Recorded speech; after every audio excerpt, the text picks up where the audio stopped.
Mr. Pierre-André Probst, Chairman of Study Group 16, would you care to briefly outline the principal activities of your study group? Yes, Study Group 16 is responsible to develop recommendations according to the market needs for multimedia service and application capabilities, including those over NGN. We have in fact three different areas. One are the terminals. The second area comprises the network system and equipment like multi-conference unit, gateways, and network signal processing equipment. And the third area is the area of media coding, where we have audio, video, and image coding. And would you care to highlight some of the key achievements of your study group?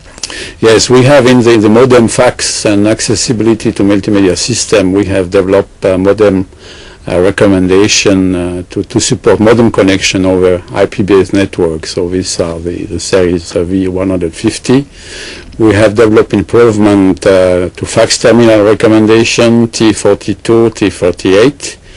We have developed text conversation standards for the support of IP-based network. These are facilities to offer text conversation to customers with disabilities. In the area of multimedia platform and interworking, we have continued to develop H323 systems, which is let's say the famous recommendation of multimedia system over IP-based network, for instance, used in voice over IP application. We have added new functionalities to the gateway recommendation H248, which is dealing with signaling capabilities between media gateway controller and media gateways. We have worked on security aspects, firewall and network address translation. We have in addition developed two very important recommendations for the deployment of full service VDSL network, one on the architecture and the other one on the operation maintenance aspect. In the media coding area, we have achieved a very interesting breakthrough with a new coding for video signals, H264, which is a common work with MPEG, the experts of the ISO IEC. We have further developed the collaboration with MPEG on still image coding. These are the T800 series of recommendation.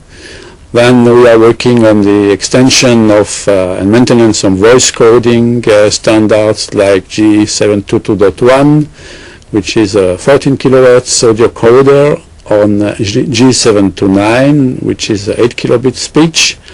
And also now the work is really focused on variable bitrate speech coder for application over the internet. And in conclusion, we have also in the multimedia framework, we have developed some activities on e-health. And today the main focus is to look at the multimedia over NGN. So what do you consider to be the hot topics for the future of your study group? Well, the services and application area is developing towards what we call ubiquitous application and services. So this are the famous 3A, anytime, any devices, anywhere. And this is one of the challenge of the study group, to develop service and application capabilities to allow the development of these new trends. As you know, customers need today more bandwidth. They need also mobility. They need also multimedia. These are things we have to develop. So Study Group 16 challenge is really to build up the existing know-how and leverage expertise in the study group to cover these new trends. Thank you very much.